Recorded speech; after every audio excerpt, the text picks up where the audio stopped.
नमस्कार साथियों, आप सभी साथियों का आपका अपना ITI यूट्यूब चैनल पर जुड़ने के लिए बहुत बहुत धन्यवाद। आज के वीडियो का थंबनेल सभी साथियों ने चेक कर लिया होगा। आज का हमारा वीडियो यूपी स्कॉलरशिप 2026 पर रहने वाला है। जो जानकारी थंबनेल में पुटअप की है, प्रयास वही रहता है, वही जानकारी आपको वीडियो में बताने का। थंबनेल में क्या लिखा हुआ है, पोर्टल दोबारा कब खुलेगा, छूटे छात्रों के लिए बड़ी खबर, अभी अभी आई अपडेट। कहने का मतलब उत्तर प्रदेश सरकार के द्वारा एक आश्वासन दिया गया था, जो छात्र वंचित हैं सत्र 2024 वाले, सत्र 2025 वाले, तो उनका पोर्टल कब खुलेगा। लगभग जो बात कही थी उस बात को लगभग 2 से 3 हफ्ते हो चुके हैं, लेकिन अभी कोई जानकारी उन्हें नहीं मिल पा रही है और ना ही कोई यूट्यूब चैनल उन्हें दे पा रहा है। केवल गुमराह करने का एक प्रयास कर रहे हैं। सब चैनलों की बात हम नहीं कर रहे हैं। कुछ चैनल हैं जो सही अपडेट देते हैं, लेकिन ज्यादातर जो हम भी यूट्यूब चैनल वेरीफाई करते हैं, देखते हैं, तो काफी जो न्यूज है वो आपके पास गलत पहुंचाई जा रही है। चलिए इस वीडियो में हम चर्चा करेंगे कि आपका पोर्टल कब खुलेगा, छूटे कौन कौन से ऐसे छात्र होंगे जो उसमें आवेदन कर पाएंगे या क्या क्या वर्क कर पाएंगे। तो आज की एक बहुत ही बड़ी अपडेट है जो कि आपके लिए बहुत ही महत्वपूर्ण रहने वाली है। प्रयास ये रहेगा वीडियो कम समय का रहे, जानकारी आपके पास सटीक पहुंचे, जो जानकारी हमने थंबनेल में पुटअप की है। और जो नए साथी हैं, अगर पहली बार इस यूट्यूब चैनल पर जुड़े हुए हैं तो इस यूट्यूब चैनल को सब्सक्राइब करें, बेल आइकन को प्रेस करें। अगर उन्हें हमारा जानकारी अच्छा लगे तो अंत में हमारे वीडियो को एक लाइक अवश्य करें और पुराने साथी इस वीडियो को शेयर करें। चलिए वीडियो स्टार्ट करते हैं और विस्तार में चर्चा करते हैं। तो पहले नंबर पर हम आपको बता रहे हैं, जो अभी हाल ही में पोर्टल खुलने वाला है वह है सत्र 2024 और सत्र 2025। इन्हीं दोनों सत्रों के लिए जो पोर्टल है वो दोबारा से हमारा खोला जा रहा है, क्योंकि इसमें काफी हमारे वंचित छात्र थे जिन्हें छात्रवृत्ति शुल्क प्रतिपूर्ति का लाभ नहीं मिल पाया था। अब इनमें क्या क्या प्रॉब्लम्स थी, जिस प्रॉब्लम्स की वजह से उन्होंने उस वर्ग को दी गई डेट में नहीं कर पाया, चर्चा करेंगे और आगे आपको डेट भी बताएंगे किस डेट में आपका पोर्टल खुलने वाला है, क्या क्या आपको अपने स्तर से तैयारी करनी है, क्या क्या डॉक्यूमेंट्स तैयार करने हैं, सारी एक आसान तरीके से आसान भाषा में समझाने का प्रयास करेंगे। तो चलिए पहले नंबर पर हम आपको बताते हैं, जो आपका पोर्टल खुल रहा है उस पोर्टल में क्या कमियां रहेंगी, जिस कमियां के कारण ये दोबारा से पोर्टल हमारा खोला जा रहा है। तो पहले नंबर पर हम कमी बता सकते हैं, ऐसे छात्र बहुत ही बड़ी संख्या में हैं जिन्होंने अपना आवेदन फॉर्म ऑनलाइन तो कराया था, लेकिन फाइनल सबमिट लॉग नहीं करा पाए थे किसी साइड एरर की वजह से। एक आपकी ये समस्या होगी। दूसरी समस्या, ऐसे छात्र जिन्होंने फाइनल सबमिट लॉक करवा दिया लेकिन अपने विद्यालय में उस फॉर्म को जमा ही नहीं किया, अपने पास ही रखे रहे। तीसरे नंबर पर पॉइंट है, ऐसे छात्र जिन्होंने अपने फॉर्म का ऑनलाइन आवेदन करवा दिया, फाइनल सबमिट लॉक करवा दिया और अपने कॉलेज में भी जमा कर दिया, लेकिन उनके कॉलेज की तरफ से उनके फॉर्म को आगे फॉरवर्ड नहीं किया गया। अगला जो पॉइंट आपका रहने वाला है, काफी छात्र ऐसे हैं जिन्होंने फाइनल सबमिट लॉक कराया, अपने कॉलेज में जमा किया, अपने कॉलेज से फॉरवर्ड कराया, लेकिन उनका फॉर्म उनके विद्यालय यूनिवर्सिटी की तरफ से जो वेरीफाई है वो वेरीफाई नहीं हो पाया, जिस कारण से उनका जो फॉर्म है वो पेंडिंग में दिखा रहा है। अगली हमारी 6 नंबर की समस्या रहने वाली है, काफी छात्र ऐसे हैं जिन्होंने फाइनल सबमिट लॉक कराया, कॉलेज में जमा कराया, विद्यालय की तरफ से फॉरवर्ड कराया और जिला समाज कल्याण अधिकारी की तरफ से उनका जो फॉर्म है अभी पेंडिंग में है, क्योंकि उनकी जो मास्टर डाटा फीस थी वह उनके एफिलिएटिंग एजेंसी द्वारा अप्रूव नहीं की।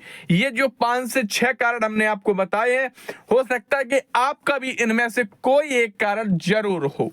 चलिए कारण आपने समझ लिया होगा। अब इन्हीं कारणों के निराकरण के लिए उत्तर प्रदेश सरकार दोबारा से पोर्टल ओपन करने जा रही है।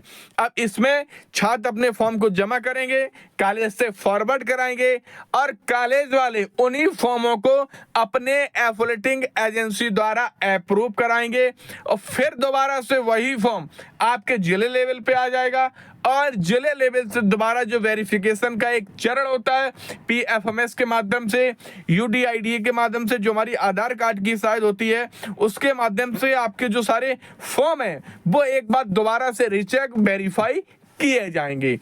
तो अब जानकारी, जो इंपॉर्टेंट पॉइंट की जानकारी हमने आपको बताई थी कि पोर्टल कब खोलेगा, तो अब हम छात्रों को जो आश्वासन दे रहे हैं कि हमें जो जानकारी है वो लिखित में नहीं दी गई है, लेकिन जो आश्वासन, जो हमारी बात हुई थी कॉलिंग पे, उस कॉलिंग के आधार पर जो हमें डेट बताई गई है उस डेट में यही आश्वासन दिया गया है कि आपका पोर्टल आने वाली जो डेट आपकी रहने वाली है 25 और 26 अप्रैल तक, 25 और 26 अप्रैल तक आपका पोर्टल ओपन कर दिया जाएगा, जो जानकारी हमें प्राप्त हुई है। अब जानकारी आपको क्लियर हो गई है, 25 से 26 तक जो अप्रैल तक आपका जो पोर्टल है वो ओपन कर दिया जाएगा। तो सभी छात्रों को क्या करना है, अपने फॉर्म को एक बार दोबारा से कलेक्ट कर लेना है। अगर आपने फॉर्म को भरा हो लेकिन फाइनल सबमिट लॉक नहीं करा पाया हो या कॉलेज में जमा नहीं करा पाया हो, तो सबसे फॉर्म को अपने करेक्ट रखें। उसके बाद अपने अकाउंट में NCI, DBT, आधार से पैसे निकलने चाहिए, पैन कार्ड और मोबाइल नंबर लिंक होना चाहिए। और सबसे इंपॉर्टेंट, अपने आपकी बैंक की जो लिमिट है वो आपको पता होनी चाहिए।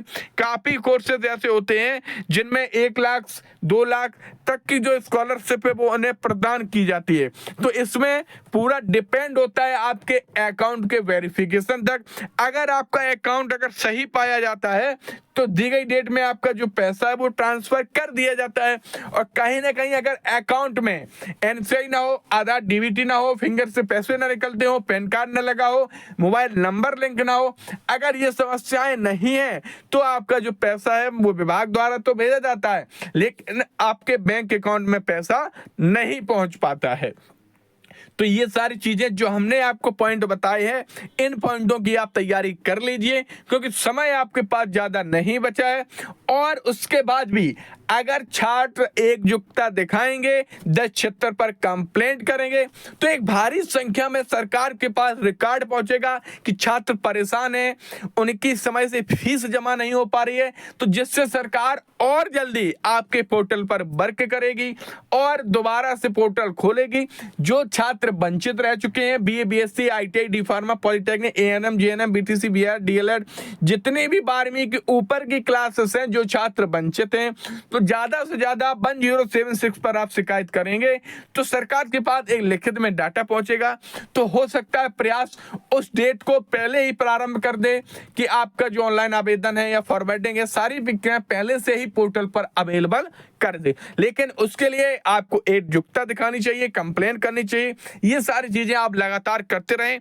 ये सब वर्क होता है स्टूडेंट का।